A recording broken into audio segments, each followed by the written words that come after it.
Patrick with MerkleX, and you're watching Breaking Bitcoin.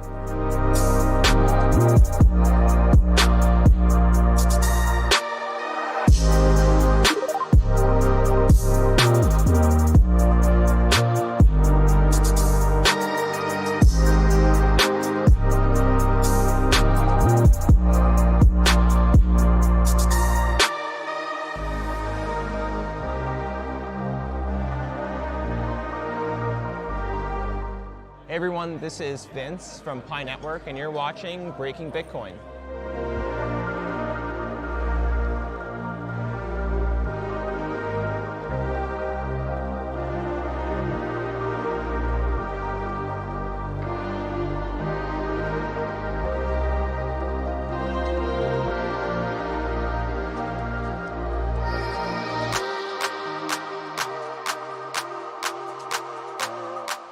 I'm Mo, co-founder of Stellar. This is the Breaking Bitcoin.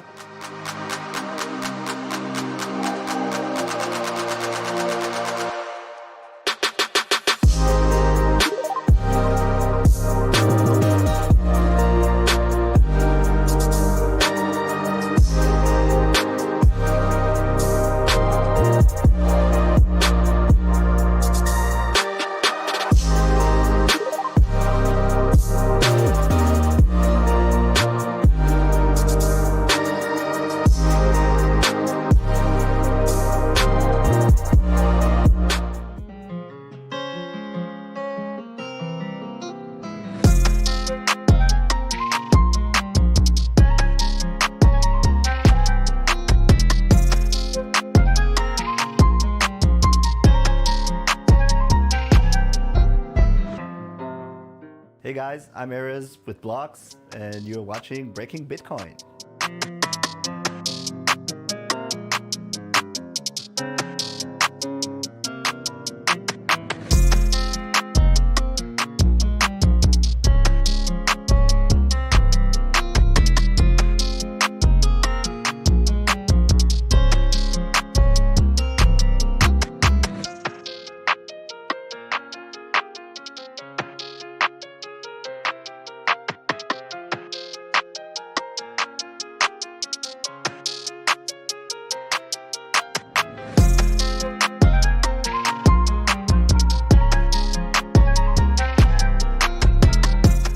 My name's Dre. My name's Daniel. Here with Kangaroo Industries. We're launching the Sovereign Network.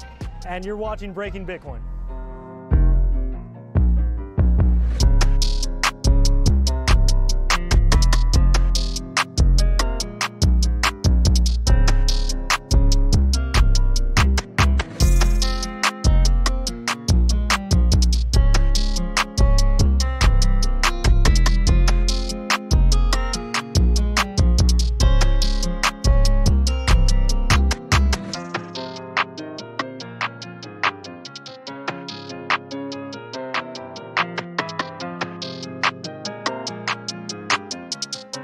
Hi everyone, my name is Simon Yu. I'm the CEO and co-founder of Storm, and you're watching Breaking Bitcoin.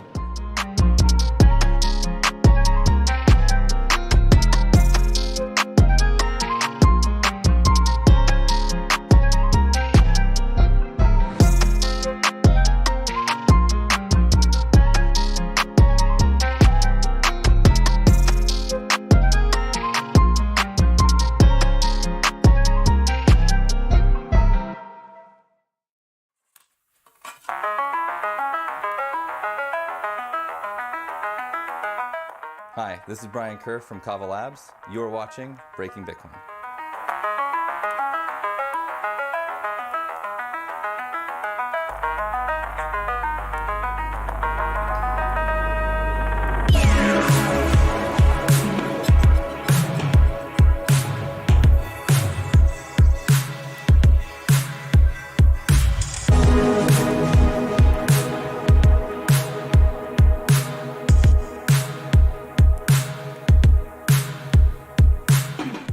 Ladies and gentlemen, welcome back to another exciting episode of Breaking Bitcoin. Yes, ladies and gentlemen, title change. Hopefully you guys all like the new opener. Took a little bit of time, a lot of work to do, but overall not bad. Hopefully you're all doing fantastic. Today is February 11th, 2025. It is the season of love, the week of love. Valentine's Day is simply 3 days away. And I hope that all of you at least have somebody you can write a Valentine's to, and not just CZ, although it might not hurt to go ahead and put him on the Valentine's card list. See if he'll put you in that alpha whale group. You never know. Stranger things have happened. Overall, it is kind of a mixed bag day in the crypto markets today. Just about everything is down single digits. A couple of things pumping, not really. PulseX up about 10.8%. Cardano up. Virtual's up approximately 10%. Overall. But we've got something exciting today. We have a new degenerate chain. So perhaps for the next 72 hours, there might be somewhat easy money to make over on Unichain. So, oh man, what is going on every single day ever since I've added in this secondary mega big monitor? It constantly switches up. Anyways, this is what you're here for. Ladies and gentlemen, Unichain mainnet is live. This is an Ethereum layer 2. Let's just go here and look at Unichain's official tweet. Unichain mainnet is live, fast with low fees, built for cross-chain liquidity, prioritizes decentralization from day one. You can now deploy DeFi apps, launch tokens, swap, provide liquidity, and more. 80 plus apps and infrastructure providers are already there. I will say that the fees are insanely cheap. It says that they are 95% cheaper than on the Ethereum layer 1. Extremely fast finalization time. You can bridge from just about anywhere, any Ethereum VM supporting chain. I just did it this morning. I'm all loaded up, ready to go. I bridged. It was pretty easy. I'm going to show you guys all this. But here is the official blog post for Unichain's launch right here. Lower fees, faster transactions, and built to be seamlessly interoperable and decentralized. So obviously, for those of you who are not aware, this is going to be a chain built by Unilabs, the creator of Uniswap, and it is the Unichain. So the best way to interact with this, I'll be going over all of this, but the best way to interact I have found is going to be by using the built-in browser wallet, the Unichain browser wallet, which you can get on Uniswap's website. There's going to be links absolutely everywhere to it. All right. So, and you can use the bridge. There are several bridges. This is their official bridge page. It says you can bridge directly within the wallet. I actually couldn't figure out how to do that because I'm not that smart. You can do it on the web app, but honestly, I just recommend using the Super Bridge by Blob. Super fast, super seamless, cost less than $1 for me to do it. It was super easy. So that's what I would recommend right there. And that's just superbridge.app/Unichain, or just go to Superbridge and follow the connection. You can bridge from Ethereum, you can bridge from Base, OP Mainnet, Mode, Fractal, Lisk, Metal 2, Redstone. It just goes on and on and on and on. These are all the chains you can bridge from. Again, they're all EVM compatible, but if you have any funds on Ethereum, on OP, on Base, you can easily bridge them to Unichain. So pretty simple, to be quite honest with you. Hold on, pardon just a second. I will be. Why do we got? Why's it got to be like this? Why you got to be like this? Nope. Nope. Yes. All right. All right. Pardon, ladies and gentlemen. I apologize. I will be right back.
Okay.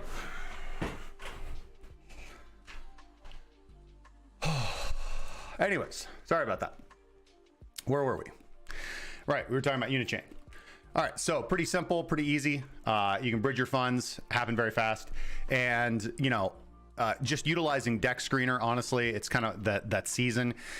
There are a few of these opportunities that are going to occur in cryptocurrency, and it's not for everybody.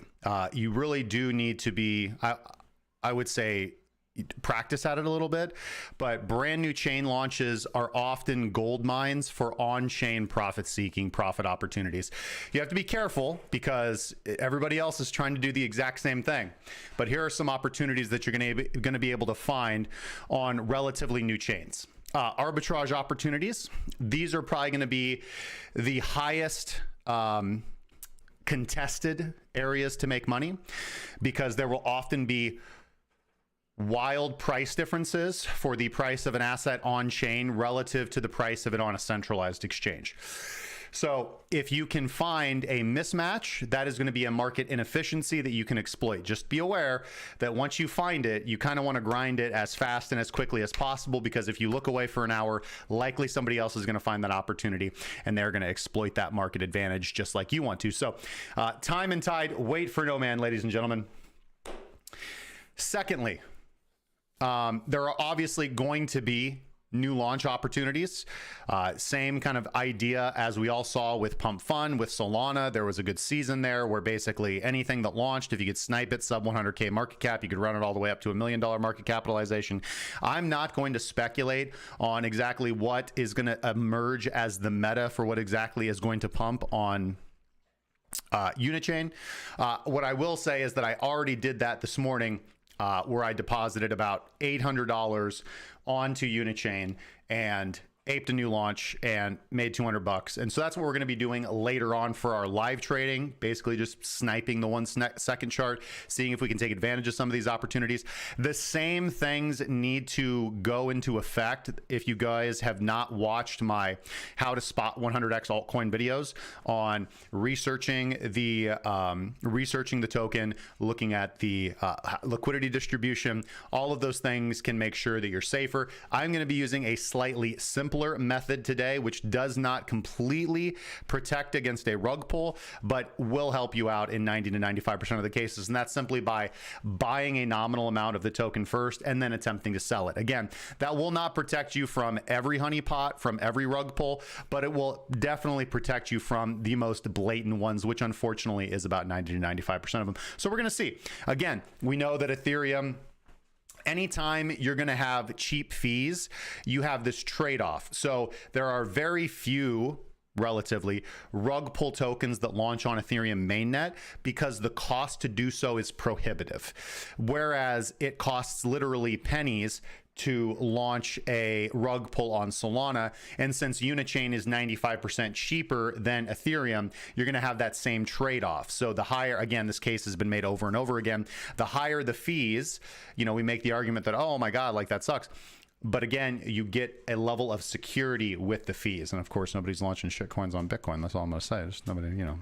Anyways, with all of that out of the way, a few quick programming notes. What's going on, Husky? A few quick programming notes. We, of course, do this show every weekday from noon to 2 p.m. Central Standard Time. If you want to support what we're doing, please subscribe, like today's video, share it to your friends, your family, people you don't even like that much. It definitely helps out and improves our rankings more than you could possibly imagine. Other than that, we will be giving away another 1 billion Jesus tokens on the Ethereum mainnet at the end of today's video in the most epic marble race you have ever seen. So make sure you stay tuned to the end of the video for that. If you want to participate, if you would like your chance to win 1 billion Jesus coins, you absolutely still can. Just go to my Twitter, my X. It is linked down in the description down below. My handle is cracking, like cracking an egg, _crypto. It is my pinned tweet. It is very simple. Just like and repost the linked tweet. Subscribe to the Crypto Alpha Report, which is linked there right there. It's our free newsletter. And send me an email with your public address. And it is justin@crackingcryptocurrency.com. It's all linked in that tweet. Everything you need right there on that tweet. Just go there. Go to x.com. Search for Cracking Crypto. Follow the instructions. Get your chance to win 1 billion Jesus coins. We, by the way, starting, it's either going to be next week or the week after, our intro to crypto trading course is going to be free. Okay. So for those of you who really want to start taking that step into understanding the cryptocurrency markets a little bit better, starting to develop a systems mindset, and really start to understand how you can become more successful with your trading, definitely look for that. It's going to be free to join, free to subscribe. So definitely check that out. Gas on Unichain is in Ethereum. Yes. It is Ethereum because it's a layer 2. So it's an Ethereum layer 2. So just like Base, just like Arbitrum, just like Optimism, the gas is Ethereum. All right. With that out of the way, let's get into today's market update. Okay.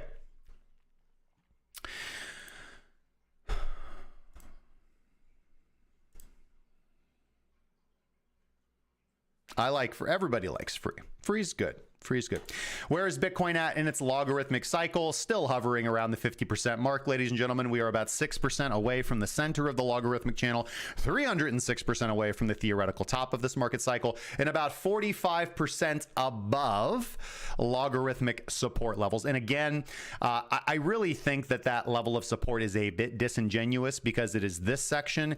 And essentially, what I really do like this, honestly, about the logarithmic channel is that it does tell you between support and the bottom is where you should be accumulating BTC for the long term. This has been true at every single point in Bitcoin's cycle, to accumulate between that level of support and the bottom of the logarithmic channel.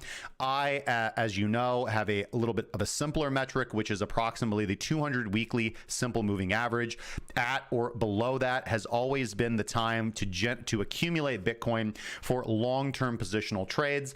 We are significantly above that right now. So definitely not at the bottom, definitely not at the optimum area to be picking up Bitcoin for the long term. Bitcoin entries, long-term entries right now, you have to swallow that bitter pill that likely, regardless of whether we get a second half of the cycle or whether we don't, you're going to at some point have to sit through likely a 40 to 50% drawdown on that position entering now at about $100,000. Now, it is up to you as the trader. I will say that there's definitely two sides to this argument. There is definitely the side of the argument that when you know something is valuable, when you know that if your time span, if your time horizon for holding this position is long enough, I mean, entry at any price is acceptable. Every single time in Bitcoin's history, you could have bought the market cycle top, and if you simply waited 3 years, you would have returned almost a 2x every single time. In previous cycles, less than that. Or excuse me, in previous cycles, more than that. In this last cycle, it was not quite a 2x. So obviously from 60, if you bought at 65,000 up to 108,000, again, almost got a nice 60-70% return.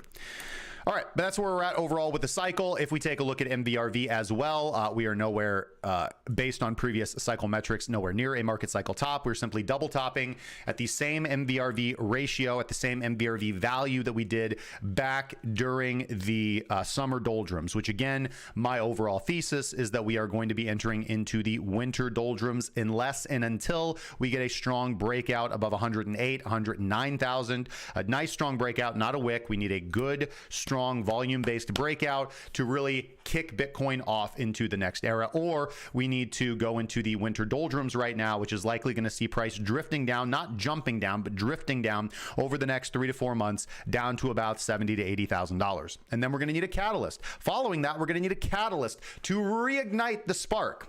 Don't know what that catalyst is going to be. Could be literally anything at this point in time. And catalysts, I will say that when we're talking about big things like Bitcoin, they're not catalysts that come in the middle of the night. Those happen with altcoins like, oh my God, and then it pumps like 100%. With Bitcoin, you know, these catalysts take a while to take into effect.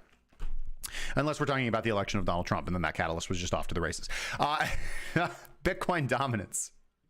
Bitcoin dominance on the weekly time frame is overbought. All right, we have made a new weekly high in Bitcoin dominance. Obviously not an all-time high, but certainly a new high since 2021. Bitcoin dominance has just been on a tear. Obviously consolidation from 2021 to 2023. Obviously the bear market there, but since the kickoff of the bull market, Bitcoin dominance has just continued to climb and climb and climb and climb and climb, sitting at 61.28%. A lot of people calling for a potential reversal right now. We do not have weekly confirmation of that yet. The last time we got a weekly sell signal in Bitcoin dominance, that did lead to about a month of downside for Bitcoin dominance. This was, of course, when we see Bitcoin dominance go up, we generally see altcoins price performance go up. And that's exactly what we saw in that span. November 4th, that candle closed. That was the election of Donald Trump. And then, of course, we had a punctuated period of altcoin expansion.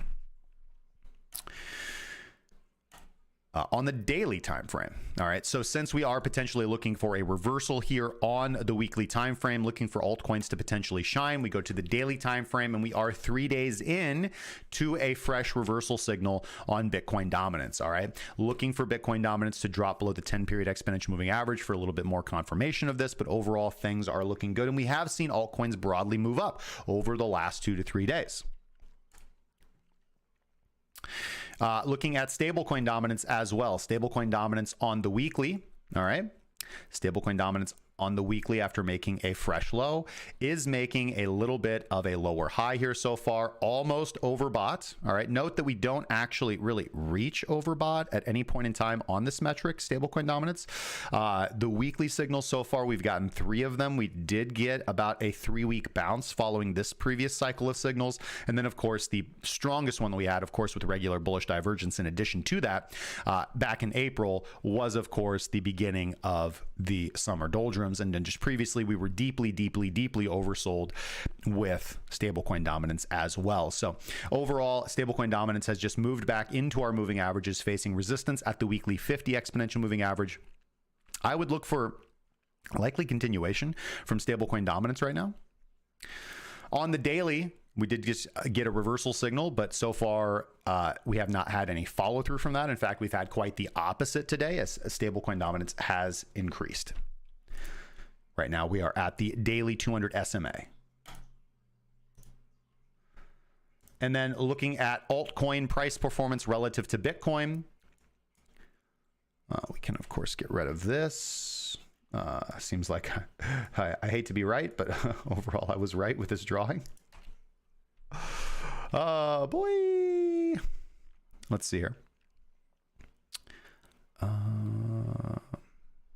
Yeah, so new low since 2022. This is the lowest we've been since 2020 in altcoin price performance relative to Bitcoin. So dark days for altcoins. We are, of course, trading in this descending channel. Yeah. Not looking too hot. Now, of course, we did have a pretty strong weekly hammer candle last week. And so it is, as I said, possible that we do get some follow through on this back up to the upside. When we go to the daily time frame, we can see that we are pretty heavily oversold, and we are seeing a little bit of a scallop, a little bit of a scoop action going on right here. So potentially we do continue to rise. But again, overall, you are definitely, as crypto is really a momentum-based asset, the best trades come from periods of time when we're really above the baseline and trending to the upside, especially when you catch those moments of strong parabolic movement. You are definitely betting against the trend at this point in time. And as I've said many times, what we often see in bearish markets is that whilst with stocks, value investors might step in to purchase something on the cheap because of its intrinsic value, you don't really see that with altcoins. Altcoins are very momentum based. People are either in or they're out. And so typically buying the dip is not an overall, I know buying the dip is a very successful strategy when we're in a bull market. But when that market really shifts, which it certainly has, buying the dip becomes much less of an attractive quality. And if you've, obviously, if this is your first cycle, this might not make sense to you. But for those of you who have been around for quite a while, I just want you to think back upon the last few cycles that you attempted to buy the dip when we weren't in a roaring bull market, and ask yourself, was that a long-term successful strategy? I would argue no, because literally everybody that I've ever mentored, that has been their biggest gripe. Like, that's been one of their biggest problems. Like, oh, well, you know, like I did really good in the bull market. No duh, everybody did. And then, you know, like things started falling and I just kept buying the dip, and then I levered up, and then I bought the dip some more, and then I was broke. And so that's now that's why I'm in Pathways to Profit. Please save me. So that's where we're at with that.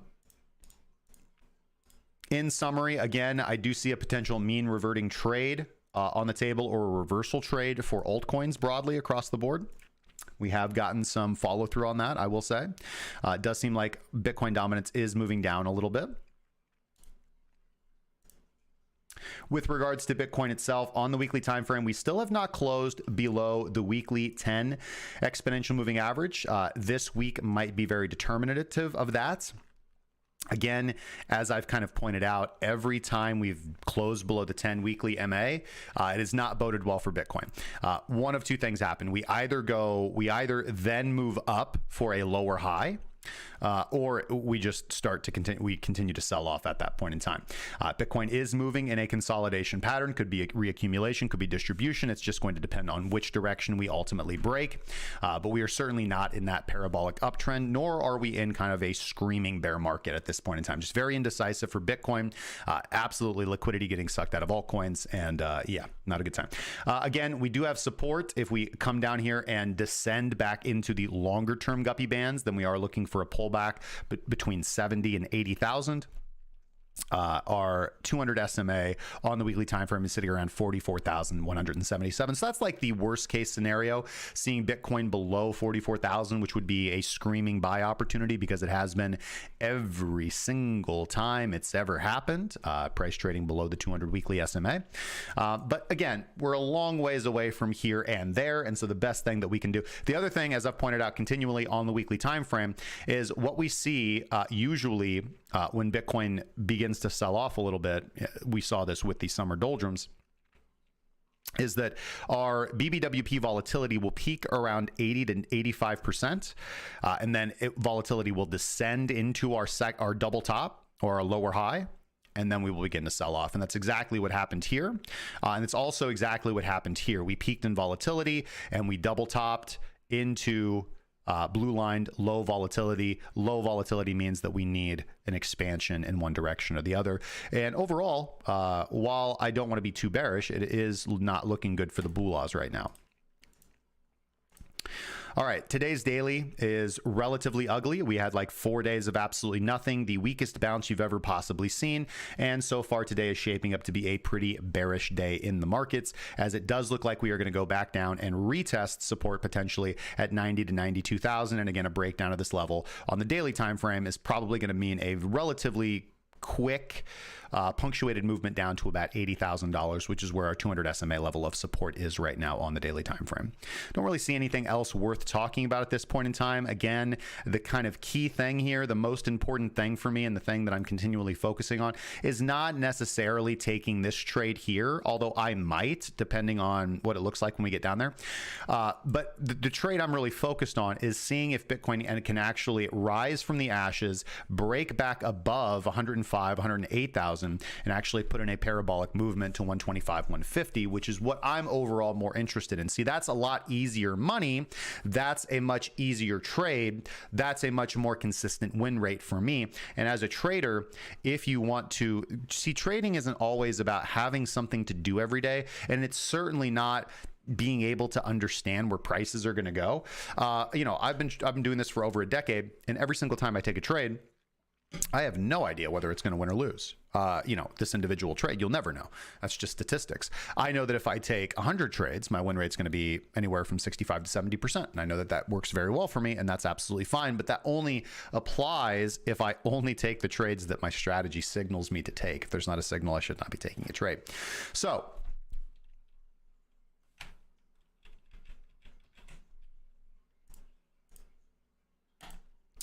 that's about it on the daily. On the 4 hour, just as I told you guys, what was the thing to monitor, right? Monitoring if we got a breakout above those 4 hour guppy bands, and we didn't.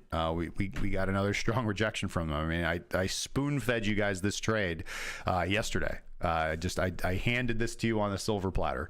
I said, what should we do? All right, well, maybe if we break out above the 4 hour, if we get a strong close above that, maybe we can rise up to about 100,000, 104,000. But otherwise, it's a rejection. And so I understand. Listen, I know that it can be so difficult to be bearish or to take bearish trades or to take short trades. I understand how hard it can be in crypto, because if you go to your crypto Twitter timeline, you're likely just seeing bull posting and how you're such an idiot if you're not buying the bottom. I went over this ad nauseum yesterday, so go back and watch yesterday's live stream, or go watch the clip that I posted last evening, why you should discount your crypto portfolio, where I go over this at length, why you're never going to be able to extract the maximum amount out of your portfolio as a crypto investor. It's just not going to happen. It's physically impossible because you're not perfect. You're always going to have drawdown, and so you should be discounting your portfolio up front. It's that mental trick that you should do when you look at your unrealized P&L or whatever your portfolio value is. At some point, when you look, that number is going to be the highest it's ever going to be. And then following the peak of the market, that number is going to get smaller and smaller. And you just need to accept every time you look at your portfolio, you just need to realize like, okay, I'm never going to realize all of that. I should just discount that by like 10 to 20% right out of the gate. And that's assuming that you sell the first dip, which almost nobody ever does. Most people buy the first dip and then get creamed again because they get really dumped on hard on the second, and then they end up panic selling the bottom, and then prices rise quite rapidly, and then they buy back in, and then it dumps again. It's a very vicious habit, and you really just kind of have to go through it with experience. And the way to avoid all of this, of course, is having a strategy and knowing exactly when to buy Bitcoin and when to sell Bitcoin, which you're ever going to accomplish if you just go through the work and build a system. Otherwise, you're just going to be cast to the winds. Again, everybody's a genius in a bull market. This is when people lose money. It's the market conditions like these. For the average investor. For active traders, I mean, this is a great market for active traders, right? There's been a lot of volatility, a lot of price movement. I mean, look at this, like Bitcoin making a 2.29% movement like in like 6 hours. I mean, this is a great trade. You got up early, 6 a.m. You saw the breakdown, you saw the rejection from the 4-hour guppy bands. You take a short, tight stop. It doesn't get much better than this. Everybody's talking, everybody gets so like, everybody says trading Bitcoin's really, really hard. It's not that difficult, right? We just follow the trend, man.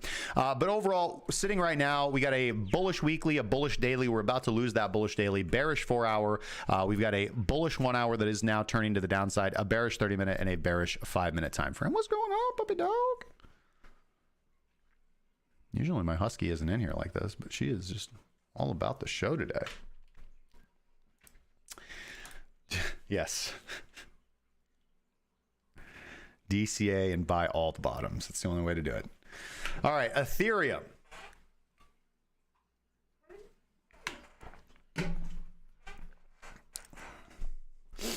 Ethereum, as we talked about yesterday, is in an interesting position because Ethereum is consolidating at its weekly 200 SMA. The last time we were here, this was a good place to buy Ethereum. All right, because we had a strong bounce back, basically a triple top at 4,000. And we don't really have too much of the 200 weekly SMA for us to go back on. But unlike Bitcoin, I would say, actually, no, I would say true. So far, Ethereum's price below the 200 weekly SMA has been a good buy, has been a good long-term buy. So again, we do want to reflect on these assets, I think, differently at this point in time.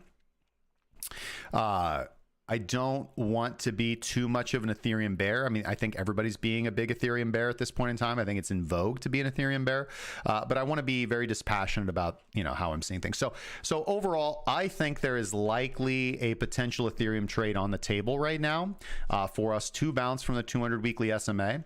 I think you could have some good invalidation on a close below the 200 weekly SMA.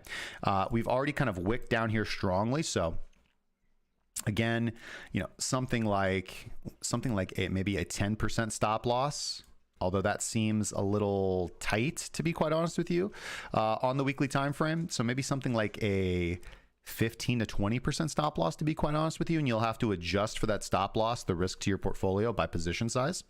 But again, I do see the technical setup on the table. It is kind of a reversal setup. You just kind of have to factor in whether you like that. Honestly, it's not really my style, but I do see it analytically. On the daily time frame, obviously we are in a strong downtrend, multiple rejections and lower highs, multiple lower lows. Let's see here. Volatility on the daily is maxed out. So I don't really see any trade on the table until price. I mean, even a reversal trade until price is back above the 10-period daily exponential moving average. It's going to be around $2,744. You get something like that. Maybe you get a bounce back to the 200 SMA, which is about a 7% move to the upside. But right now, I mean, maybe Ethereum's cheap, maybe it's not. I don't know. I'm not a reversal trader. I just trade the trend. So I don't really see a setup right now either for, shorting the bottom. This is not a really good entry for a short.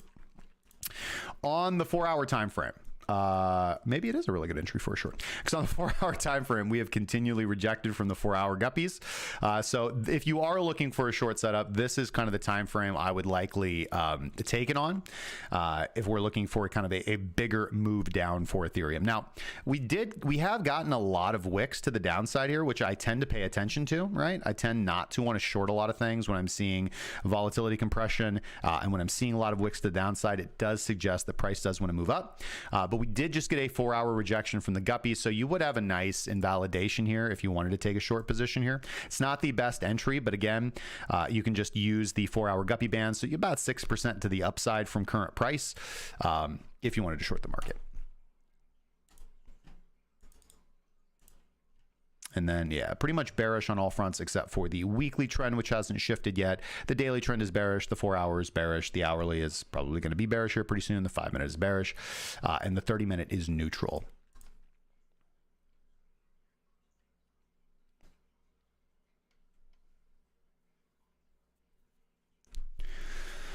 All right, Solana. Solana still has a bullish weekly trend that is not broken down from its weekly guppies yet. That level would be about $161. We'd be losing that trend.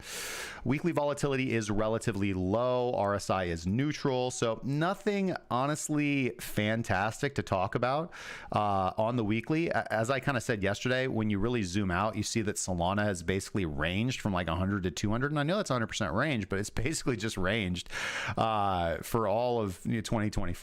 To be quite honest with you, right? So, obviously resistance around $260 and support around $100. So 110, 115. So not too much right now. It does just look kind of like we're rejecting from the top and potentially going to go all the way down in proximity to our 200 weekly SMA, which is sitting around $91.24 at the time of recording. On the daily time frame, similar to Ethereum, we are consolidating directly above our 200 daily SMA. Whereas Ethereum is consolidating directly above its 200 weekly SMA. We did just get a weak bounce and so far rejection from the 10-period exponential moving average. Again, this is the level to watch. Can the daily close above the 10-period daily exponential moving average, which is sitting at about 203.21? Generally, as we can see back here, when we actually do get that nice close above, there is at least a little bit of upside. And again, here we have a nice close above and there's quite a bit of upside. So, and again, similarly, it just basically anytime we've had a dip, okay, you can see here that once we start closing above the 10, we take a move to the upside, close above the 10, and there's limited upside. Let's see here. Here we are unable to close below the 10, and then we close above the 10. That's a bad trade, but then the second time we do it, we do get some positive upside there. So again, just it's not no signal is 100% perfect, but it is a good metric. Can price get above its like lowest moving average?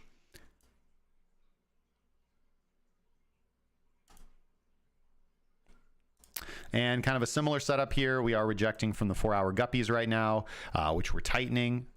You can see here 4-hour volatility is very, very low. So we are looking for a movement. And so level invalidations for current shorts would be about would be about 273. Is that right? Yeah, about 273 is right here. So let's just say $201. If we get a close above that, might be invalidating short-term short positions right now, but overall this is looking like rejection to the downside. And again, kind of choppy 1-hour chart, 30-minute chart's trending down. We're in the value area low. 5-minute chart's trending down with a bearish trend. 198.78 would be the level to break on the 5-minute, and we are in the value area low of the day for Solana. ZERP.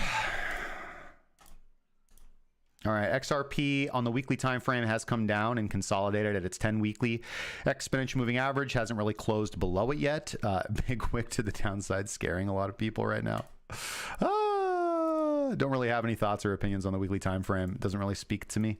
On the daily time frame, we have deviated below our guppy bands. We're currently getting rejected by the 10-period exponential moving average, which is sitting at about $2.50.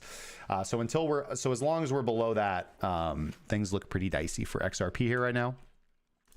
And again, basically similar. Here's the 4-hour guppies, and we are rejecting from there. So likely going to get more expansion to the downside, unfortunately.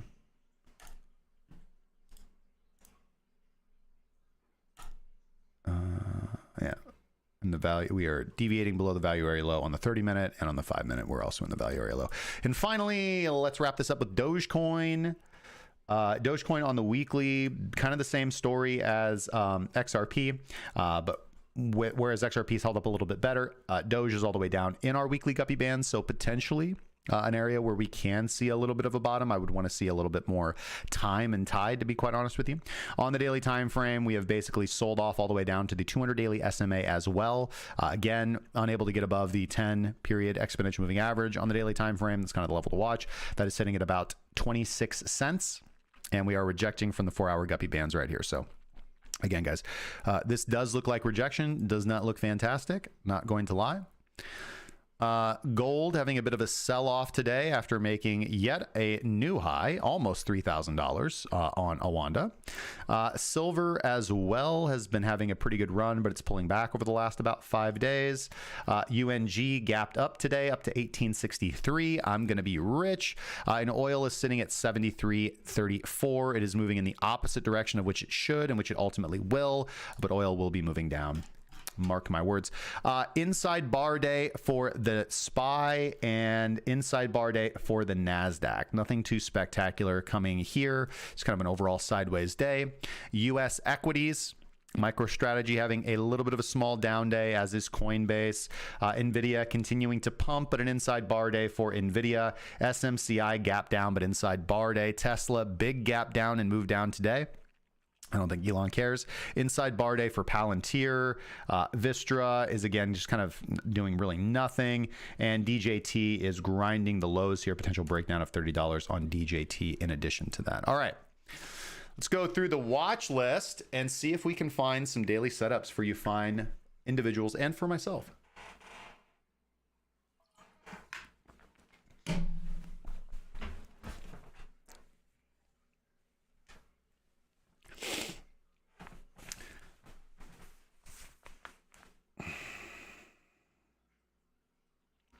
That is unfortunate, yes to crypto.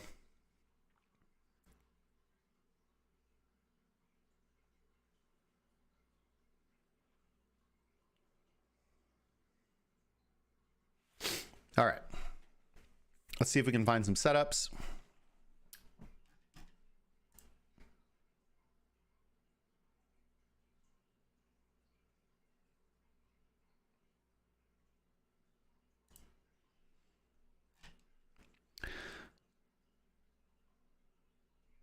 Let's see here. Bitcoin on the daily. We are still, of course, riding a short signal from February 3rd. So entry at approximately 101,481. Price is currently at 95,741. Have not gotten an exit signal yet. Solana still riding a short signal from February 2nd. Actually, no, I take that back. Yesterday, we would have closed out the Solana short. So flat on Solana at this point in time. Excuse me. Yesterday, we would have received a signal to exit Solana, or excuse me, Ethereum shorts, whereas our last Ethereum signal came in on February 2nd. So flat on Ethereum. Mantle, no signal to close yet, writing a short from February 7th. Ohm, again, I would likely be out of Ohm now at this point in time, now that we've gotten that daily cross under.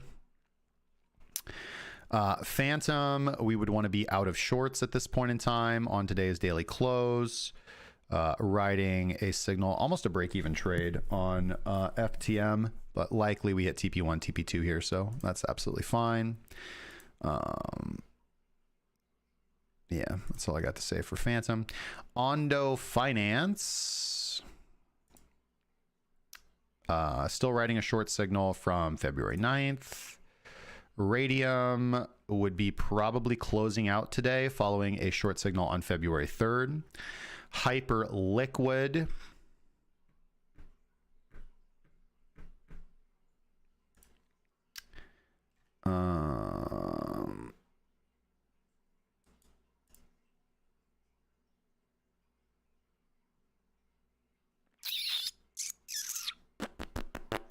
I got nothing. XRP looks like we're going to be closing out the short today following the entry on February 3rd. SUI looks like we got the signal to exit yesterday after a continuation short signal on February 2nd. But of course, we would have hit massive TPs on this wick to the downside.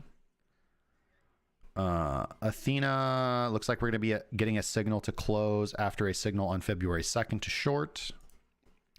Pepe Lafrog, we would be out of shorts following the exit signal 2 days ago on February 9th, an initial short signal on February 2nd. Depeche Mode, I got nothing. Potential that we shorted on February 5th, and no exit signal yet. JTO, still writing a short from February 5th. Hedera Hashgraph, looks like we got a signal to exit. We will be getting a signal to exit today following a short entry on January 29th. Aave, looks like we're going to get an exit signal today following a short entry on February 2nd. Pengu only knows how to sell down. Grass, we would be out of shorts at this point in time. Morpho, we would be out of shorts at this point in time. Chainlink, we would looks like we're going to be getting an exit signal today following a short entry on February 2nd. Looking at the AI agent sector, let's pull up our reversal system. Yeah.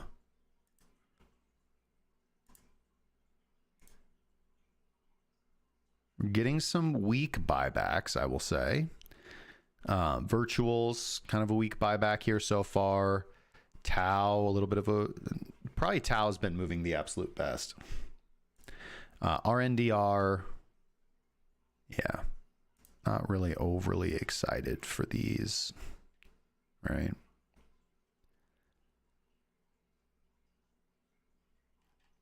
I don't like trading reversals and downtrends. AI16Z has had a little bit of a nice bounce here, so not surprising. It's going to be the market leaders that lead the bounce. Graphane had a nice bounce, sell back down, potential double bottom on Graphane. Cookie had a big pump yesterday, sold off about half of it, not really making any progress today. Vader so far is holding on to its gains. Yes, no error, same as Cookie, had a big pump, sold off half, basically doing nothing today.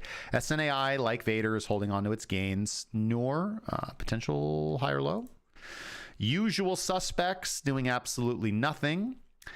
Jesus, we can see the volatility is really tightening up on Jesus. We are oversold. We are not extremely oversold, which means we do have a little bit of regular bearish divergence, regular bullish divergence going on right now.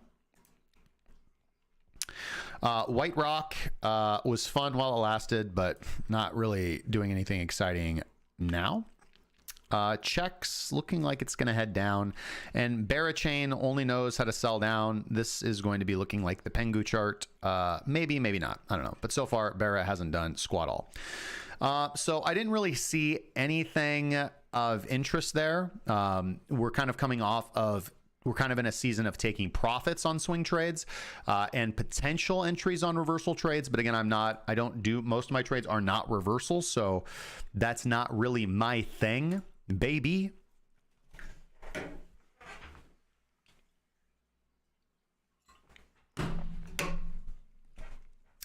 Swedish made penis pumps and me. These things really are my bag, baby. That's not mine. I have no idea how that got in there. Woo! Apparently something is being announced on Valentine's Day for the Jesus community. Buy the rumor, y'all.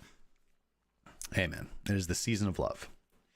The season of love. All right, now we're going to go do some Degen stuff on Unichain for the next, whatever, hour or so. We got the Uni wallet loaded up. Hold on. Do we? Do we really?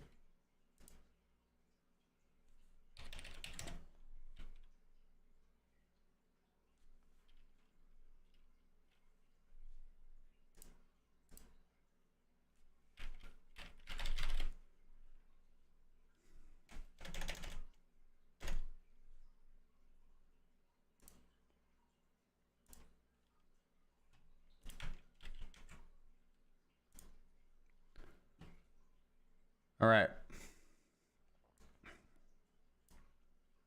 Started off with 800 bucks, one trade. Now we're at 945. And here we go.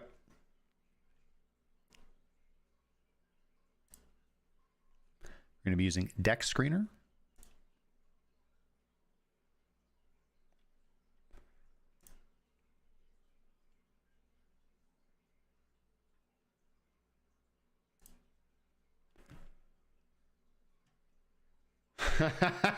Not on Ethereum. Woo!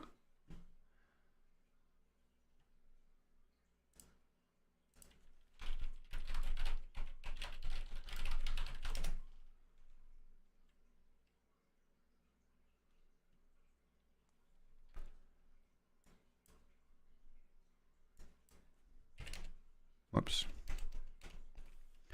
We're going to look for opportunities with liquidity of at least $10,000.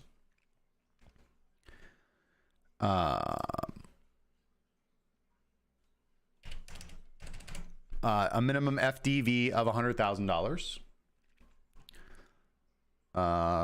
We're going to be looking for a minimum of 0 hours and a maximum of 48 hours. And 1 hour transactions, we want a minimum of 30. Okay.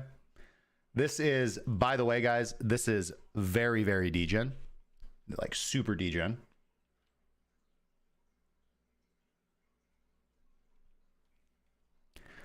If we wanted to get fancy, okay. If we wanted to get fancy with it, what we could also do is look for, we could use something like Chain Edge or Nansen AI to look for the amount of fresh wallets, right? For the new pairs, how many fresh wallets are purchasing, smart money accumulation, and then obviously like actually wallet tracking, smart money, which we're not going to be doing any of that today. We're just going to be very much shooting from the hip. So give me 1 second, guys. I'm going to go grab a little bit more water, and then we're going to go start this degenerate nonsense.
Breaking news, everybody.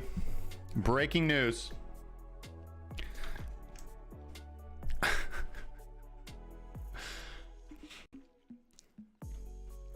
Make straws great again. That's all I'm going to say. No, breaking news.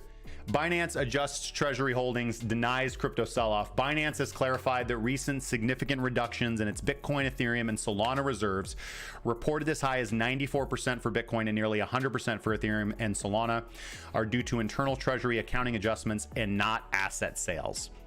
Yeah, we've heard this before. This adjustment does not affect customer funds, which remain secure under the SAFU program, according to Binance's official statement.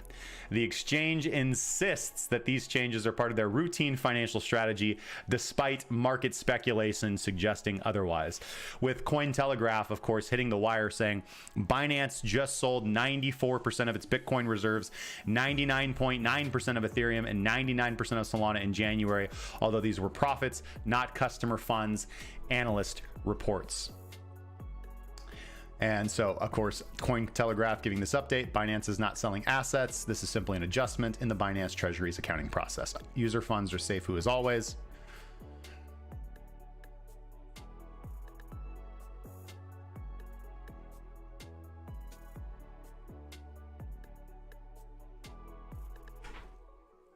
Three reasons why Binance would do this. They think markets are going to crash. They wanted to show big bottom line profitability before they get put up for sale. They're looking to buy another company and needed the funds.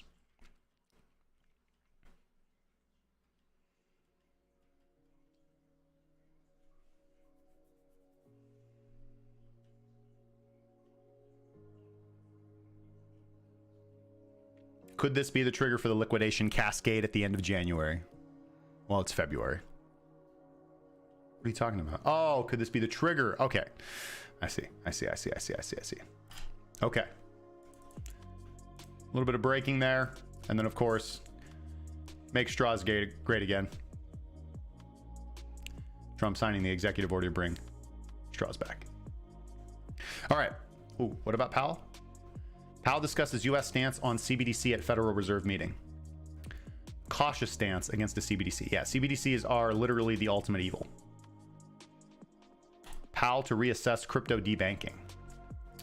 He has acknowledged the growing issue of debanking affecting Bitcoin and crypto firms. So there you have it. All good news is bad news. It's been reported that the Epstein client list will be released within 10 days. Ooh, Glenn Beck says Kash Patel will release the list on day one. Well, we were supposed to get a Bitcoin strategic reserve day one. I don't know. All right, what do we got going on here? Hazel.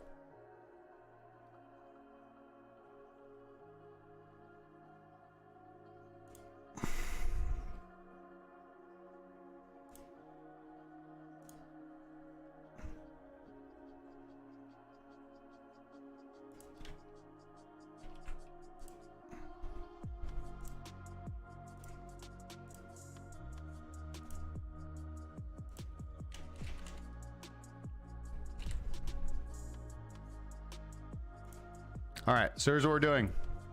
We are buying a nominal amount.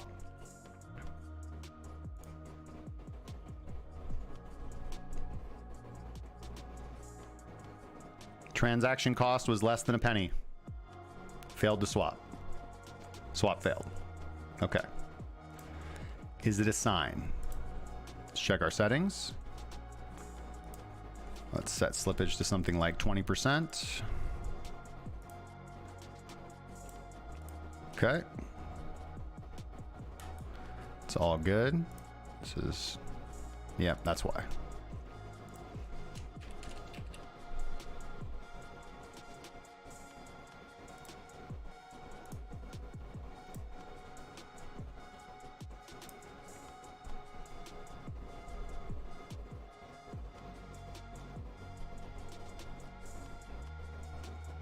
Okay, swapped.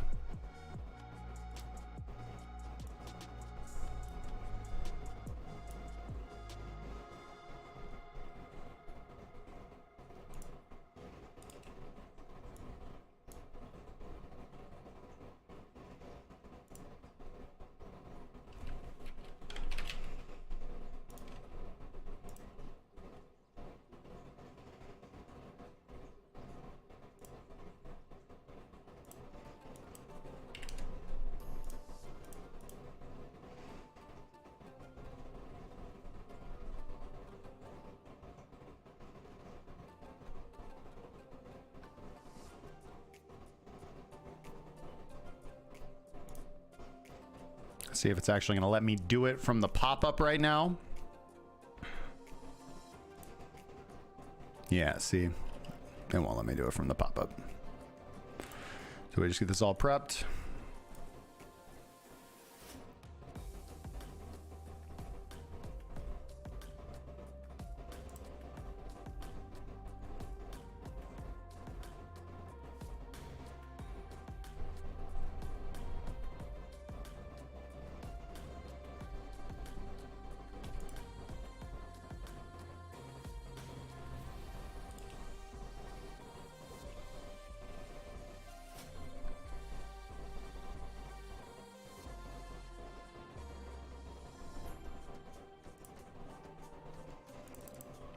And we're going to sell, sorry, so this is the test.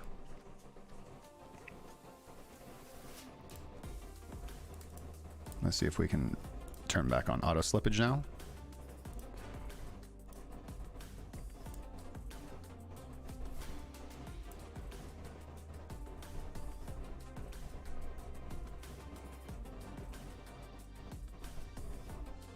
Okay. So we can sell. All right, so that's the simple test. All right, guys, if you go watch my 100x altcoins videos, all right, I go over how you can pull up this contract address on the Block Explorer, how you can view how it was funded with liquidity, how you can avoid rug pulls, how you can obviously run it through, Rug Doctor or Token Sniffer, all of these kind of things. Now, that's all going to work really, really well for Ethereum. It honestly just takes a little bit of time since we're dealing with a brand new chain, Unichain. It's going to take a bit of time for most of those large processes to work on a brand new chain. So a simpler method that you can use, obviously you have to take a haircut, but that's just life, is buying a nominal amount and then seeing if you can swap it. And if you can swap it, that means it's not a 99% rug pull. Those are the ones you want to avoid. The tokens where the charts look just like this, where it's just up only, but they don't allow you to sell.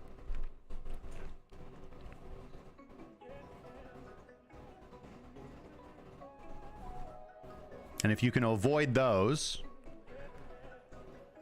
then in general, you're going to be fine.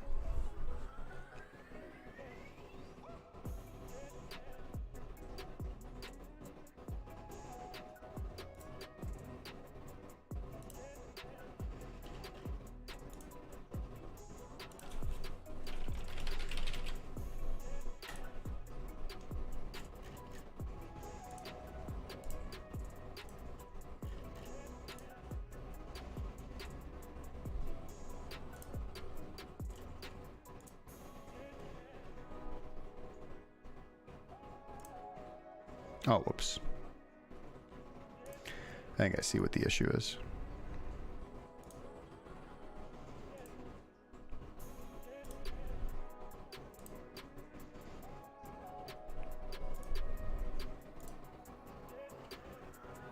There we go.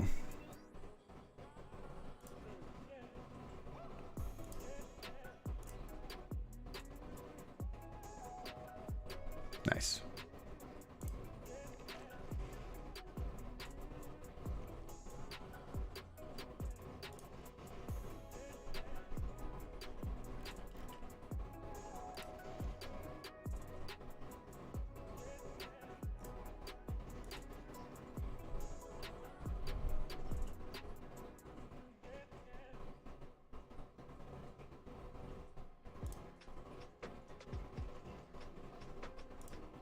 All right, now I got to throw my filters back on here. We want $10,000 in liquidity. We want a minimum FDV, $100,000. We want a pair age with a maximum of 48 hours. And we want at least 30 one-hour transactions. That's what we want. Ultra degen settings.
Keep our eye on it.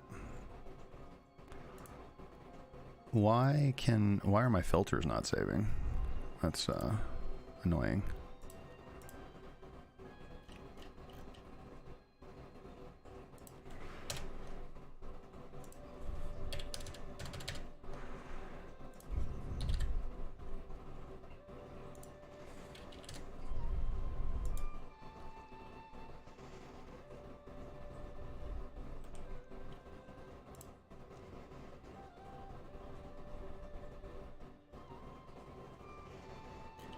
Ooh.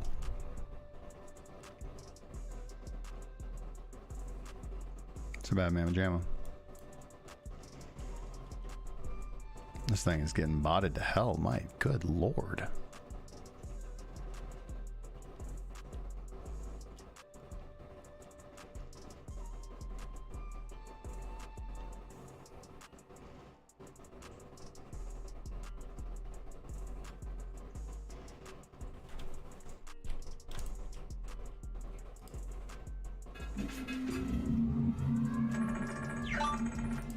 Liberty and Trust, thank you so much for the $10, my brother. He says, come please, more lives. I remember from back in the day, 2019 days. I remember as well, brother. Thank you so much for the support.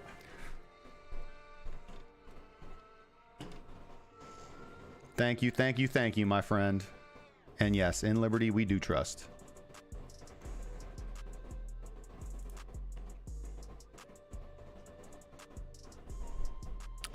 All right, this one seems kind of interesting. I'm not gonna lie.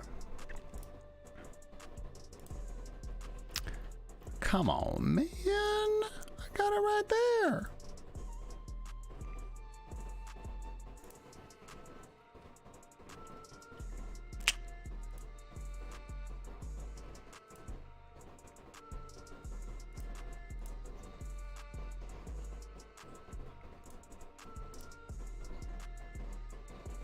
Very frustrating. Oh, the extension. No, it's not detecting that I have the extension. Very frustrating.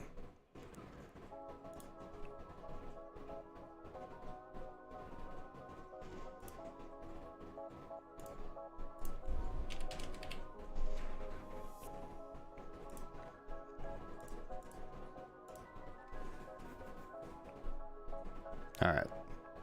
Here's the process.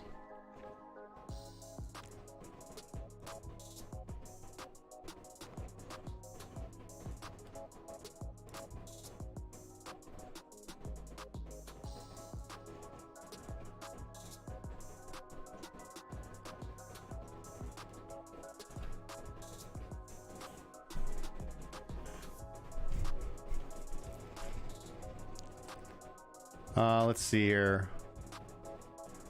Solana making new lows. Bitcoin making new lows.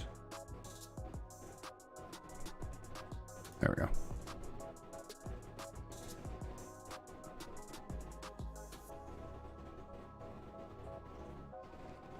Okay.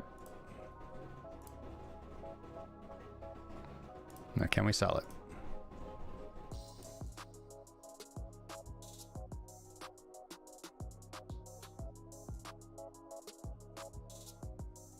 Okay. Not sold yet.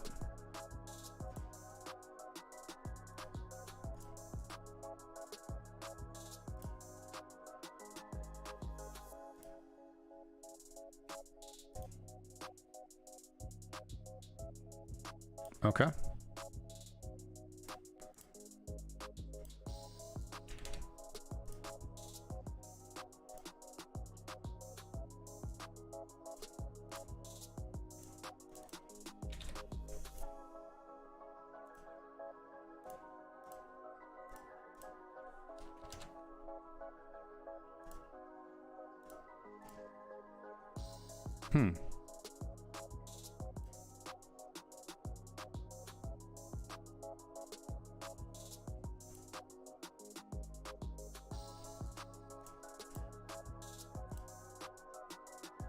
All right, so I think this one is not good.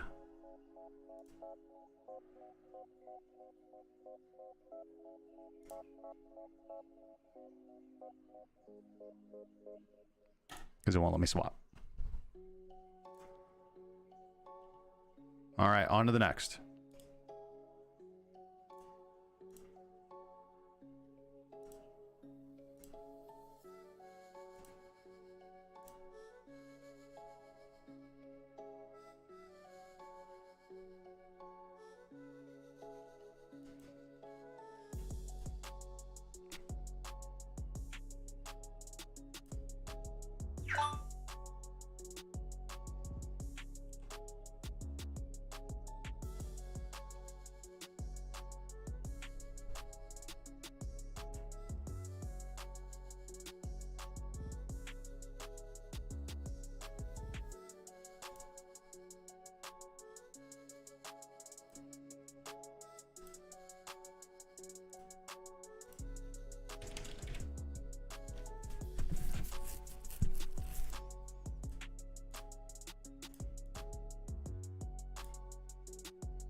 On to the next.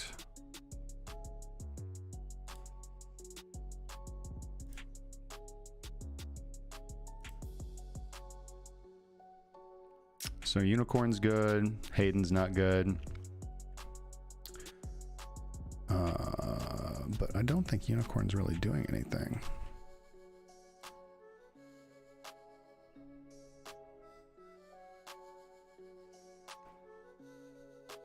Actually, not bad. Went from 1.91 to 2.39.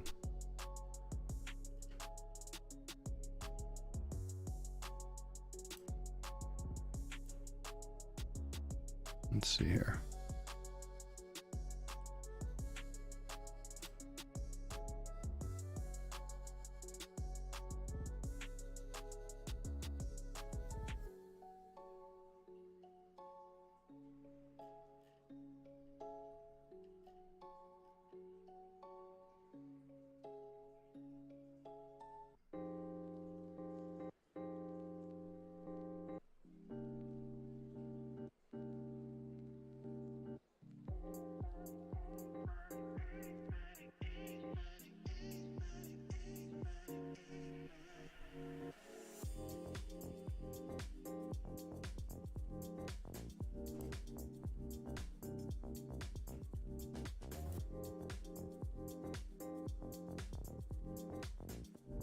You guys thought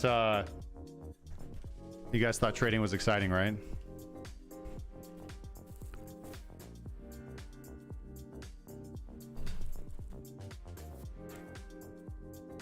Let's see here.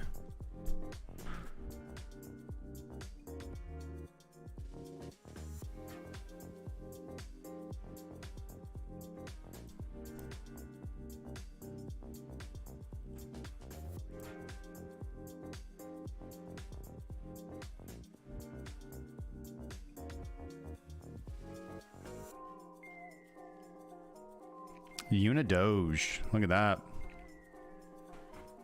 3 to 6, back to 3.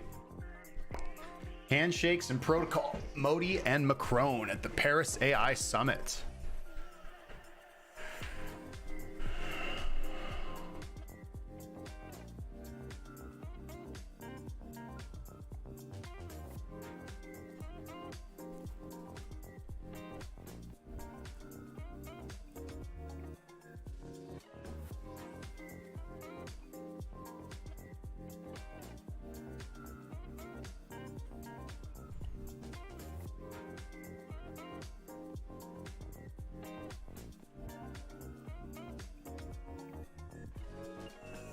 That's weird. There we go. I was like, what the heck?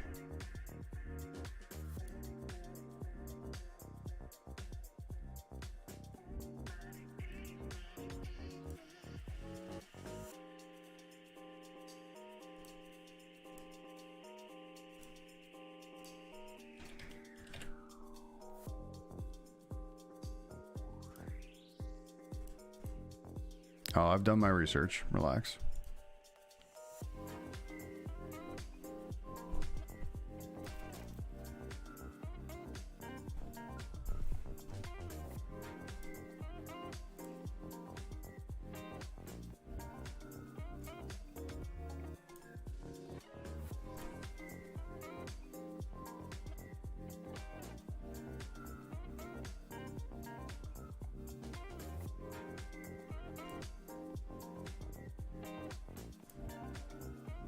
Found a real one.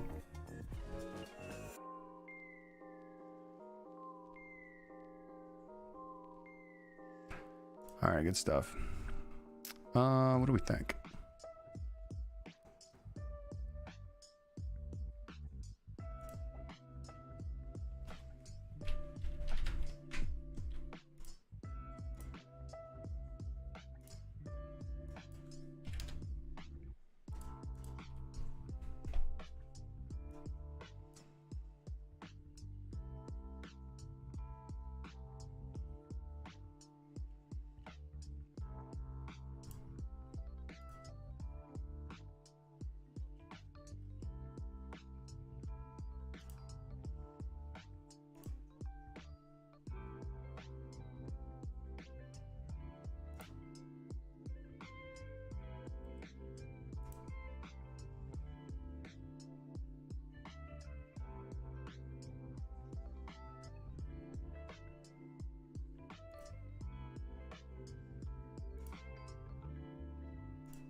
So essentially what we're doing is we're trying to get 3 or 5 assets that we can trade, and then we'll just trade volatility on those assets if it's going to happen.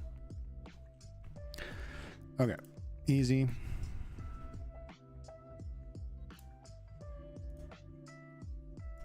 This one's good.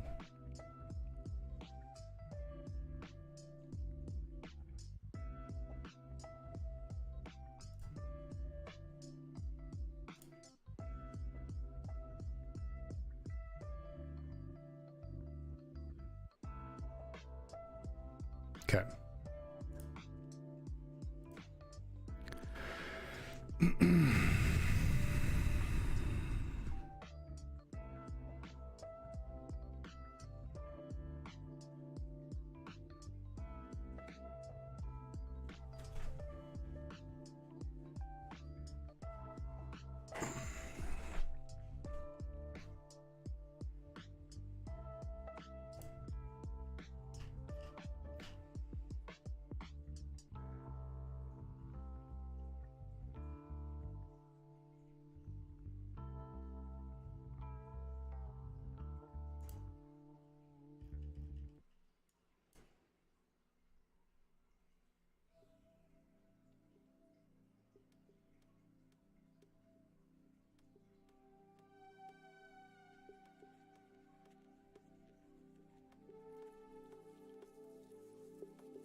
I think we're struck on this one.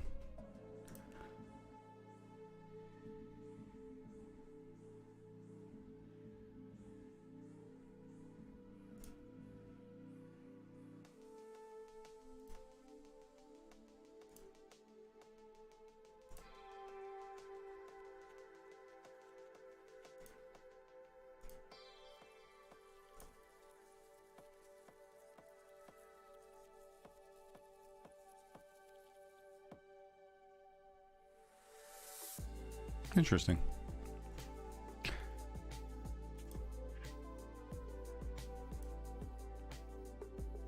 I'm like shocked that it'll let me sell that.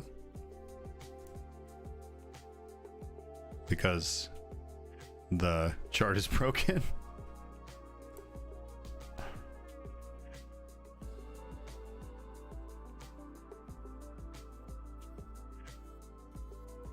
Yeah, it's still broken.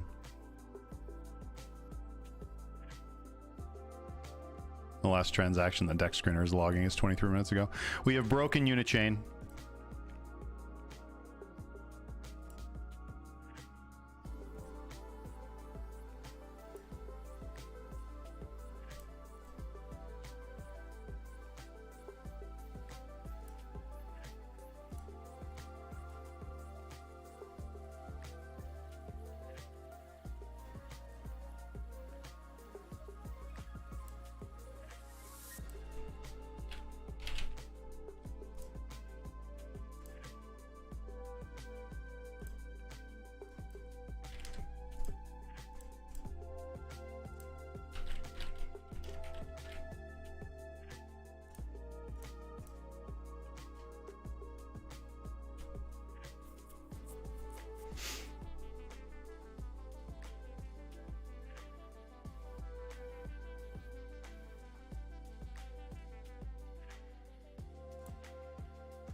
All right, so we've got tiny ass unicorns,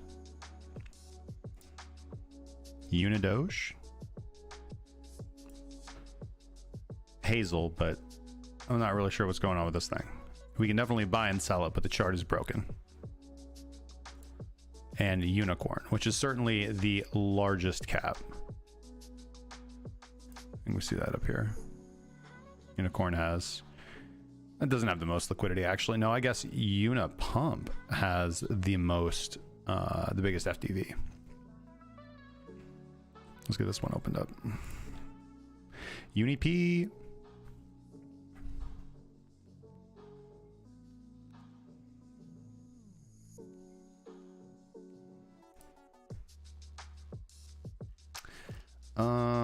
That looks suspect as all hell, but why not?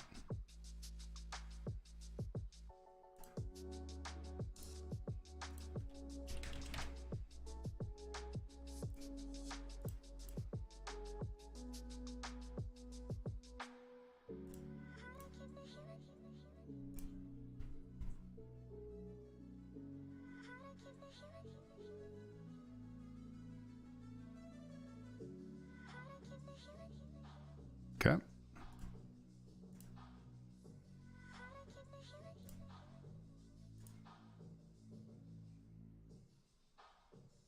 Negative.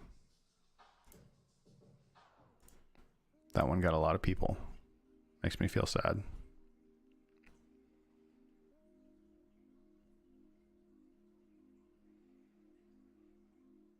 You can kind of tell too, by the way, the only ones that they're the ones that don't even bother to like post a profile picture for their coin.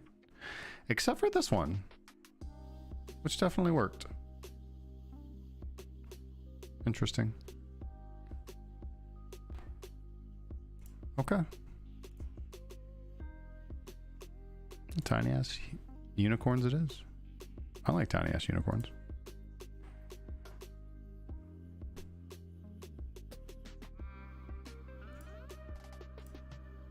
And a unicorn. Okay.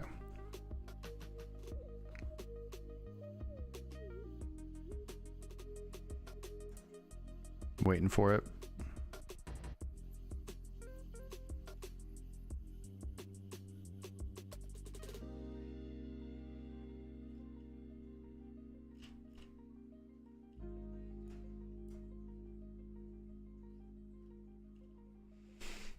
Although it's probably just blatantly selling off, to be honest with you.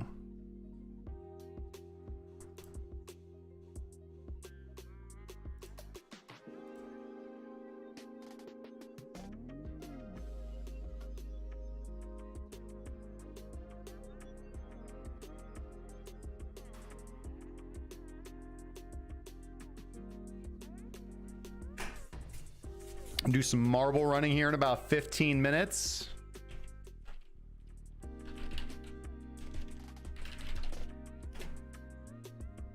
Get that bad boy loaded up. I know that I've got to add some people.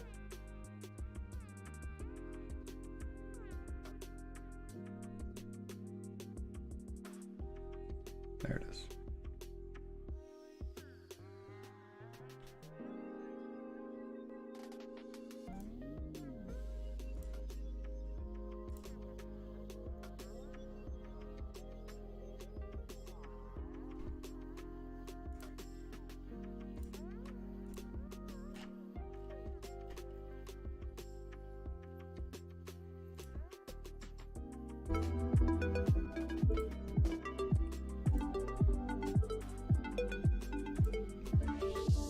What?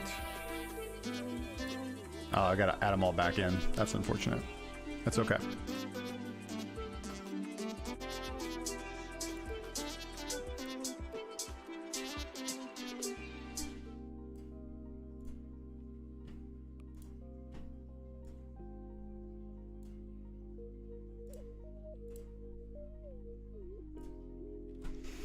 All right.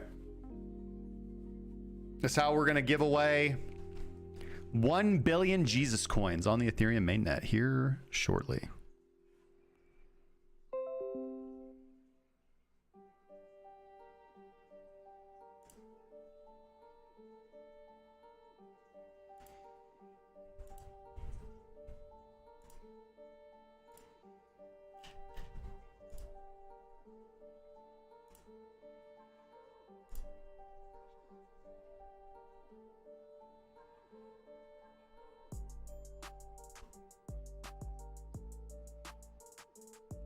Still nothing new on the chain.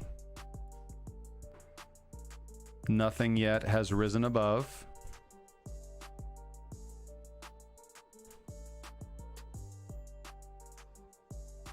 We're going to stop looking at this one.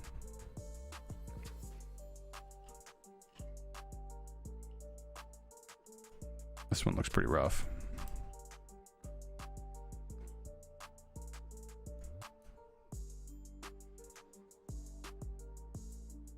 Okay, new low on Unidoge. And Hazel's just broken. It's just broken.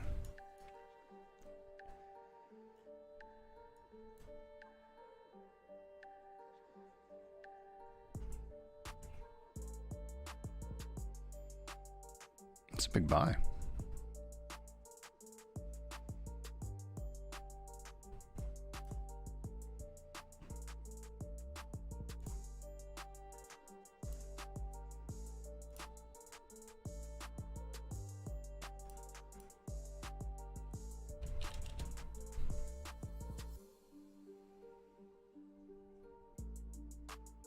Oh.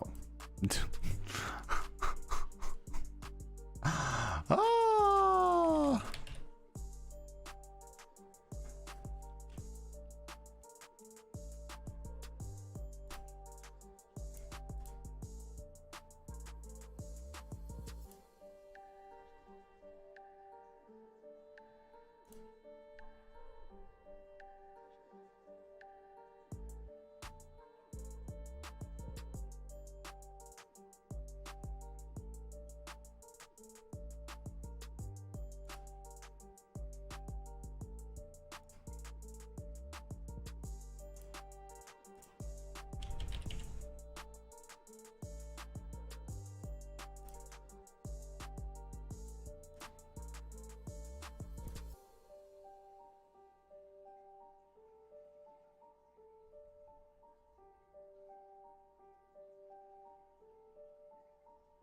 That is unfortunate.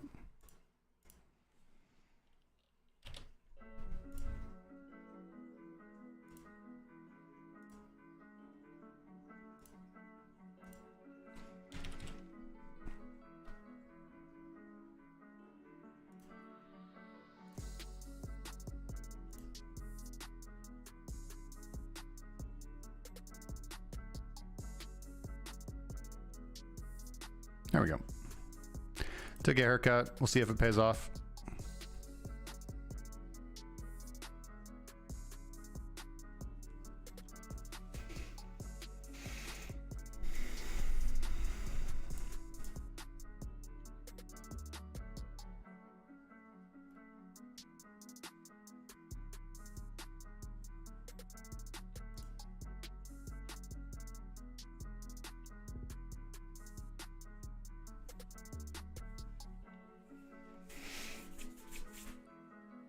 Just saw big buys coming in.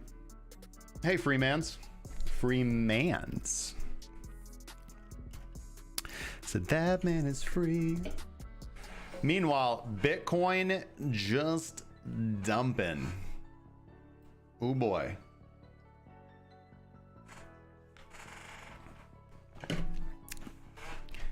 Started off today at 98.8, 98.4. Currently at 95.049. Doesn't get much worse than this.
Wow, somebody is just slamming $2,000 and $4,000 clips into this thing about every 20 seconds.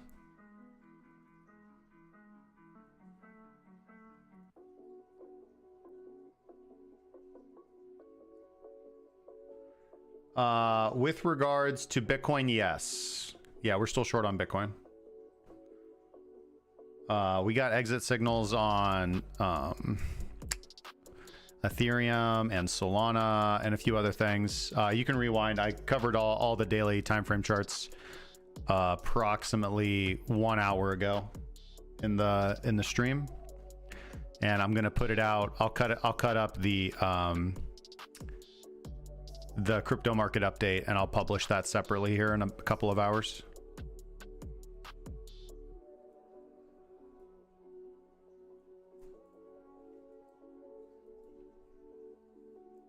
No problem, man.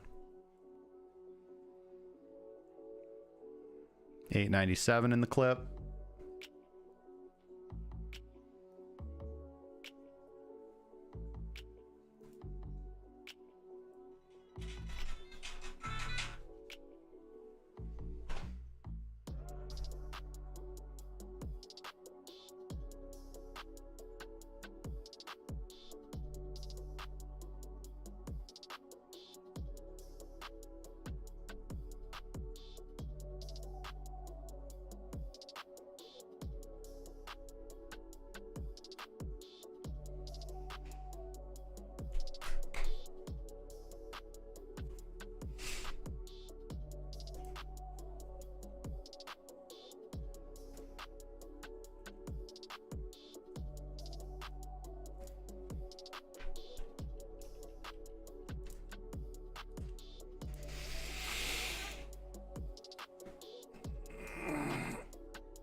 All right, let's get the marble race set up. I'm gonna have to add all the names back in. And I've got a couple new entries. I need to delete. Yeah, I need to delete you. Okay. Okay.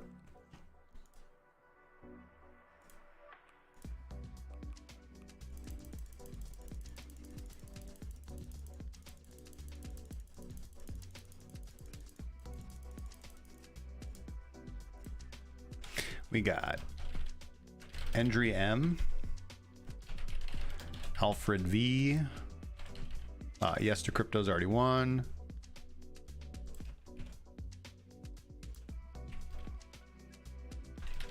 Daniel M, Zane H, Lucas B, LST, Tobias R, Zona A, Dan ELR, Pancake O,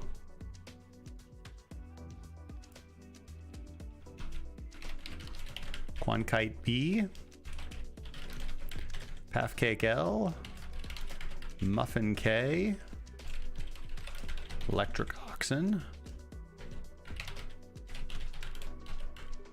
Akandwanaho F, Win Bigger, The Crypto Kid,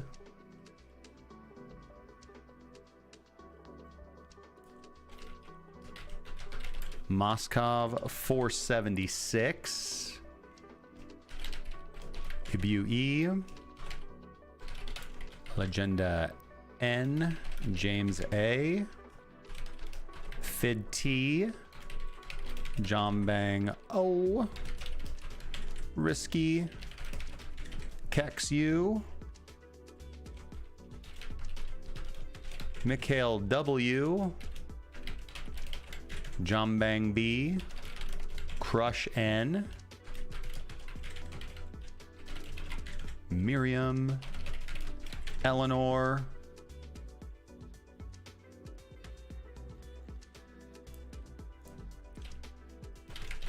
Noah, Schwank, Satoshi Nakamoto, Walter, Max, Tanner, Ethan, Deets Nuts,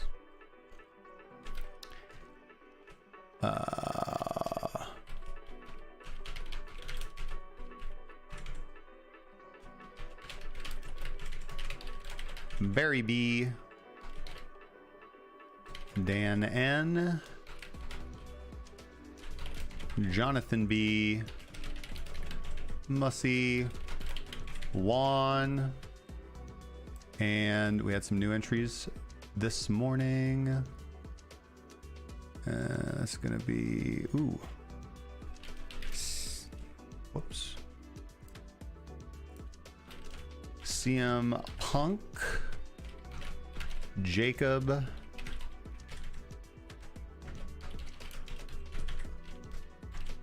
and Telgi. All right. 50 racers. Bum, bum, bum, bum. All right. Finish. Start off in just a few minutes. Do we actually get any big sells? Oh yeah, that motherfucker. He vamped out on us. 479 and 855. All right. I look away for 1 second. Literally 1 second. This might be,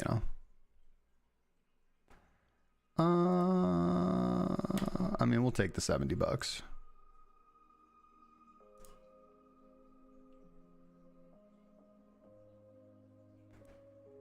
We'll take the 10%.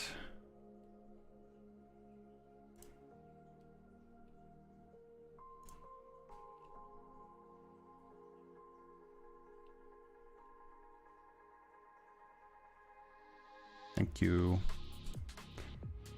All right. That's actually quite a bit better than that. There we go. Thank you. 800 to 1,000. Not bad. Sean Daly, just go to my X. All the information on how to, I'll just show you. Bloop.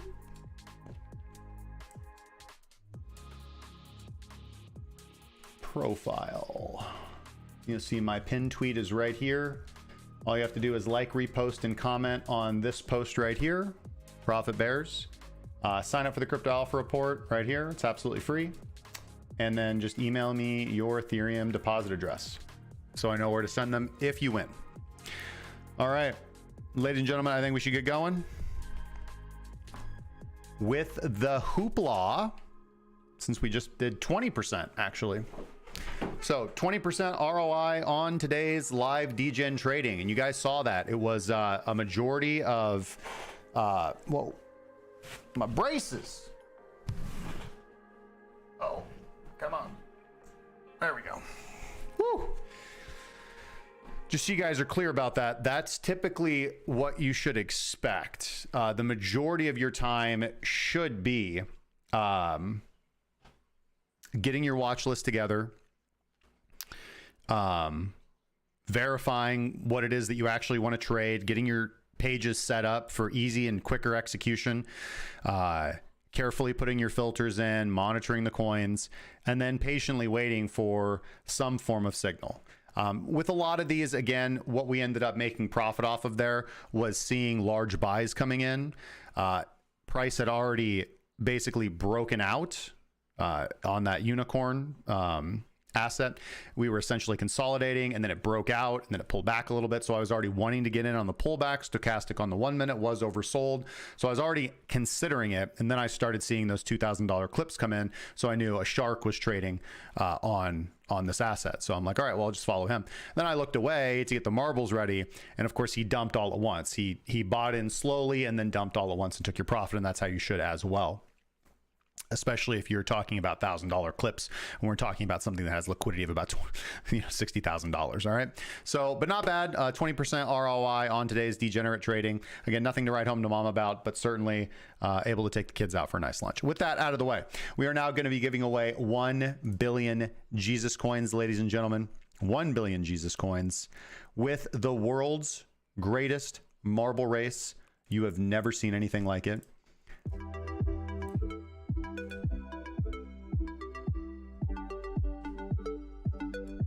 Where'd it go?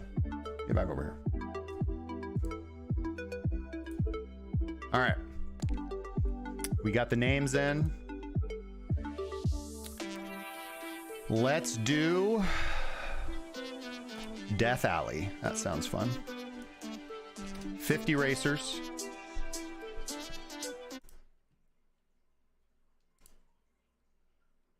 And we're going to be, by the way, if you guys aren't in on today's marble race, that's fine. We've still got a few days left. Giving away 1 billion Jesus tokens for the next couple of days. And then after that, we're going to be giving away free. We're going to be giving away a variety of things. We'll be giving away either $50 in cryptocurrency on a weekly basis. So I think we're going to alternate $50 in crypto, probably Bitcoin or Ethereum, and then alternating that to free monthly memberships to the Crypto Trading Academy. And again, well, we'll talk about all this at the end. But anyways, let's do Death Alley. 50 racers.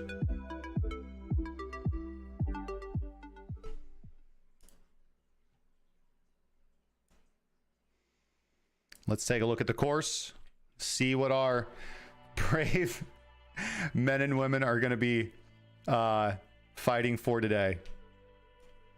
First, we've got to go down the great Plinko stream of death. Okay.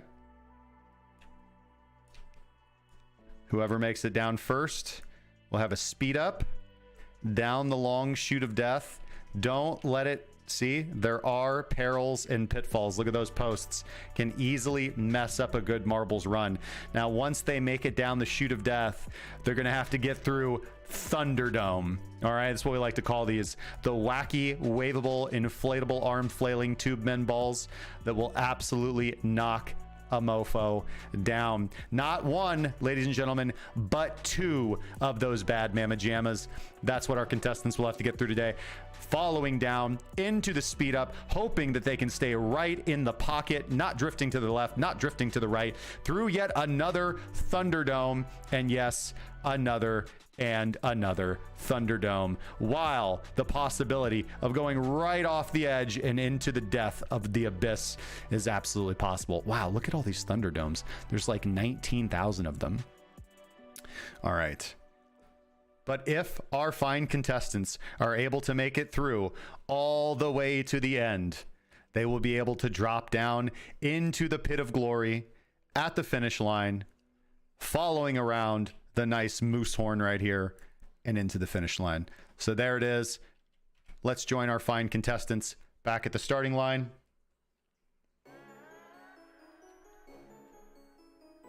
That'll take us a second to get there. Oh, seems like I cannot teleport. That's all right. We're gonna make it. Stay with me.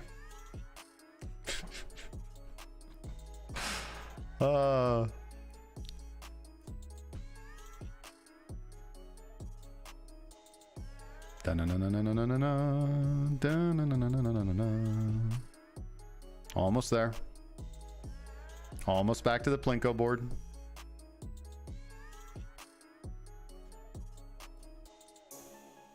Whew. Wish there was a turbo button, huh? There's a slow motion button. I think it's this one. Okay. All right, ladies and gentlemen. Start your engines.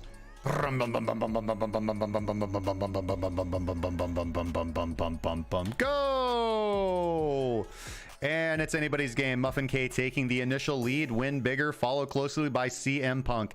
Here they go, sliding down the Plinko boards with Miriam Calloway seeming to take the lead, followed by Max H and Pancake O. Literally anybody's game with Max H pulling ahead. Nope, Tobias R following second closely behind. There is quite a bit of difficulty here as they go through the Plinko board, ladies and gentlemen. Risky F though pulling ahead, but Tobias R just falling down saying, I am not gonna go through this nonsense. I've been divorced 3 times. I'm not dealing with this again. But Telgi, a brand new entry from just this morning, pulling ahead, absolutely dominant, followed closely by Tobias R and Jacob. Will Telgi make it all the way? No, immediately overtaken by Jacob. He had a couple of donuts this morning. He is very hyped up. He will not be stopped. We seem to be rolling relatively slowly compared to previous tracks.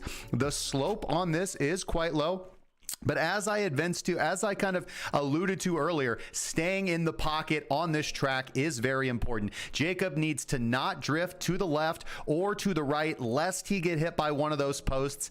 Any kind of slip up at this point in time can be a real time loss and a real detriment to the ultimate victory of this course. But Jacob slowing down a little bit, Amalia right on his heels as we enter the first Thunderdome. But Jacob gets through relatively unscathed, but he is, guys, we are slowing down. We are slowing down. Where is the momentum? Where is the fury? Come on, Jacob. Let's go. Barry B, we have had our first casualty with Barry B. Big slow ups. Look at everybody just piling through like cattle. And what once was apparently a dominant lead is slowing down quite a bit. Who is going to make it through this senior citizens crawl on the way to the 2 p.m. lunch? Let's go. I mean the 4 p.m. dinner. I have seen faster rolling at my local retirement home. Let's go. Electric Oxen obviously taking a shortcut there right at the end into the death pit. Jacob in the lead again, staying nice in the pocket. Down, down, down he goes. Not a lot of competition. Jacob is being very dominant so far. First to the Thunderdome, first out of the Thunderdome, into the speed up. I do wish there was a little bit more of a slant on today's track, but whatever. I have got nothing better to do. Here we go. All right, Jacob doing very nicely, staying in the pocket. Amalia, excuse me, and Endry hot on his heels, but Jacob making a big mistake there and just deciding, instead of going through the openings, just to dive on head first into one of these big sweepers of death. That's really going to cost him a lot of momentum. Endry going ahead and seeing opportunity where Jacob saw apparently a nice place to take a nap, but Endry just going to go ahead and charge through. Will he make it to the speed up before anybody else? I don't know. Honestly, I don't get paid enough for this nonsense. All right, Endry, here we go. Come on, you can do it through the speed up. How many more of these things do we got to do? Like 7? My dear God, ladies, what exhilaration, what poise, what grace, what strength. Now, Endry, although he is in the lead, not doing a good as job as Jacob, as staying nice in that pocket. Nobody knows where Amalia is. She seems to have made the same mistake as Jacob. Miriam now heading up the lead. Oh no, LST has completely overtaken. Pulling ahead is LST, and apparently listening to the announcer, because this gentleman is staying in the pocket. He will not be drifting left. He will not be drifting right, but just like Jacob, just decides to go ahead and barrel right on in to the big sweepers of death. Although that has not really costing him too much momentum. But if he's not careful, Muffin K with some momentum is gonna pull ahead, followed closely by James A. I don't know, it could be anybody's game at this point in time. And there is Muffin taking the lead and sliding on out ahead. Here we go. It is the turtle crawl. If you're familiar with the story of the tortoise and the hare, then you will know that it is the tortoise who wins, but not today, as Muffin K pulls ahead like a hare, just jack bunnying on down the lane. And here we go. We have lost another contestant, ladies and gentlemen. Alfred V to his death. Here we go. Muffin K zooming down. This guy has taken his zoomies. We got some Adderall going on here today. Muffin K sliding in and doing a pretty darn good job of trying to just bank the shot and get on through, but losing a lot of momentum now, trying to roll that stone uphill like Sisyphus. Crypto Kid down to his death. Here we go. Who is actually going to make it through with some momentum? Here comes John Bang B, down, death, dumb, and dead. Not dumb. I apologize. Sometimes I say the wrong word. Nobody in this race is dumb, as these all represent actual people. Muffin K struggling to get some of that momentum back, followed closely by Tanner E, Endry, Zane, and James. It could be anybody's game at this point in time. Muffin K looking like we are going to go ahead and make a break for it. There goes Schwank. He's not going to be making it. All we've got to do, come on, Muffin, you just got to get to the speed up. I refuse to believe that it's only been 1 minute and 12 seconds. I feel like I've been doing this for at least 5 minutes. I've been doing this for at least 10 minutes. Muffin K doing a good job, but again, not staying in the pocket. And oh my God, what a miraculous recovery. I thought Muffin was gone for sure, but there goes Endry. Oh, that cost Muffin, and you cannot make these mistakes here in the finals, ladies and gentlemen. There goes Endry zooming. Oh, too much, oh, too much. Endry, oh no. Tanner E pulling ahead. How many do we got left? All right, we are closing in on the finale, ladies and gentlemen. Tanner E blasting through like somebody with a freshly loaded EBT card at Aldi's, ladies and gentlemen. Tanner E and Zane H grinding, struggling, but Zane H has clearly done more burpees. This man gets up at 5 o'clock in the morning and does sit-ups. Tanner E gets up at 6 o'clock in the morning and does push-ups, and clearly the sit-ups are superior with Zane H. But Adil, this chick is up at 3 a.m. doing squats. What do you got on that? Adil in the pocket, looks like she can zoom all the way down the last pipe through the big blockers. Here we are coming up on the final zoomie.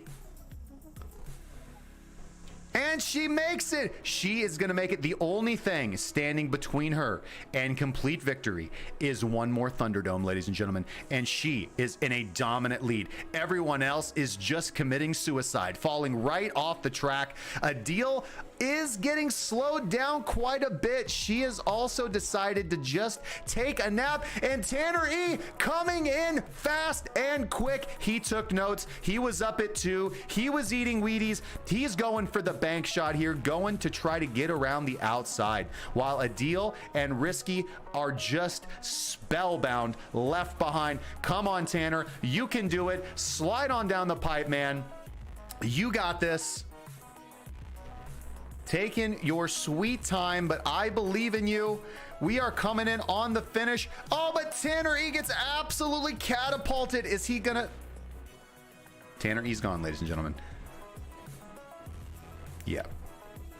Tanner, I really believed in you. Fid T falling to his death. Here comes Adil. Adil took a nap. She got all rested up, just like the hair. But unlike the hair, will she be pulling in a victory here today? Adil sliding down towards the finish. It does not look like she can be stopped. Risky F just seems too far behind. The only thing that is going to allow Risky F to... Oh, there she goes. She done deal. No, not a deal. Oh my God. And Risky F just is going to slide into the victory. Risky F.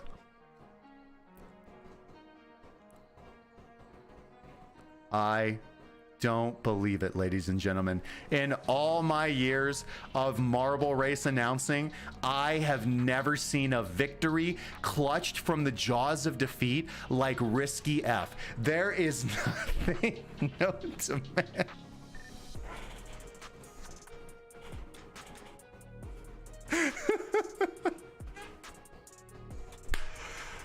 Completely dominated the competition.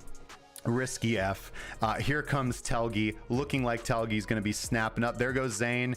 He's dead. Telgi followed by Satoshi Nakamoto, Archbishop of the Church of Cryptocurrency. Here he comes, getting caught up a little bit. Come on, Satoshi, quit playing around, man. But Risky F, the dominant victor.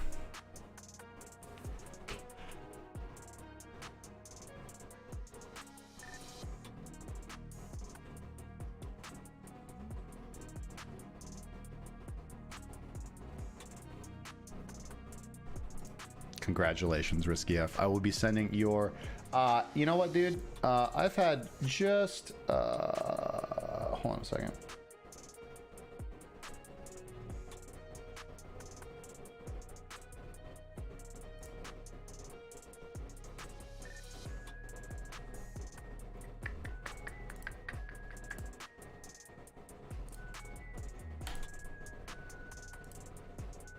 Yeah, I've had just about enough of you, dude.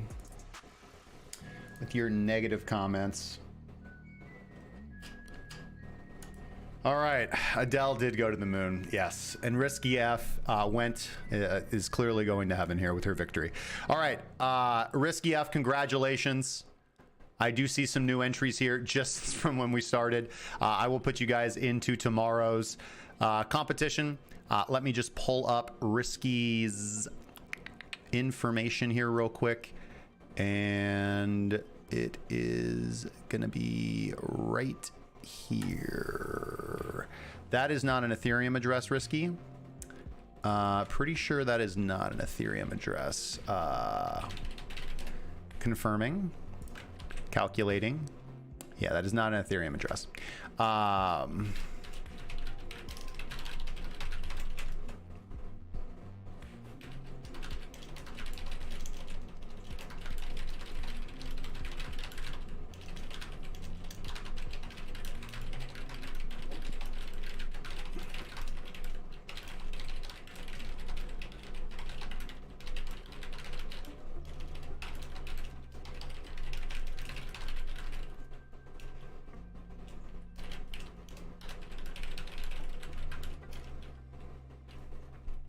All right, Risky, I am sending you an email because you did not give me an Ethereum address.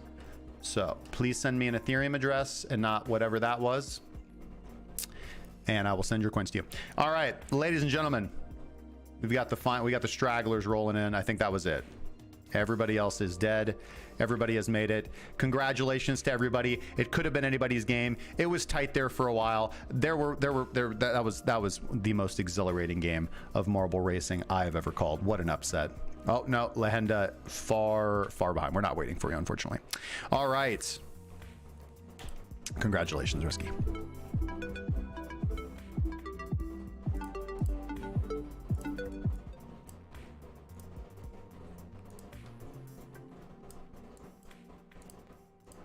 All right.